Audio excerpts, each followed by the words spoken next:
Ang tatay ko galing siya sa generation na laging galit. Maalala ko, sinabi niya talaga sa akin, paulit-ulit habang ako ay lumalaki, ikaw, hindi ka tao sa paningin ko. Napaisip ako, pusa o aso? Hindi ka tao sa paningin ko kung hindi ka abogado o doktor. Alam mo, kung hindi mo ayusin yung law school mo, magiging kabit ka lang ng politiko. Pwede ka mag-aral ng mabuti, magiging halaman ka lang dyan sa gilid. Ganyan yung force by which he emphasized into my brain that I need to become a lawyer.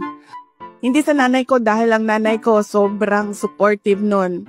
Kahit maging halaman ako, didiligan ako nun eh. Ganyan kabait ang nanay ko.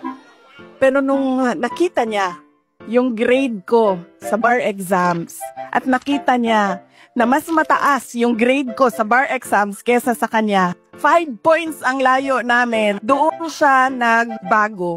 Pag every time nababanggit yung grade sa bar, hindi na siya talaga nagsasalita. Tapos lagi ko pa sinasabi sa kanya, partida yan pa ha, kasi hindi ako nag-aral eh. Kung nag-aral ako, top-notcher ako eh. So ngayon, tao na ako. Buong tao na ako sa paningin niya.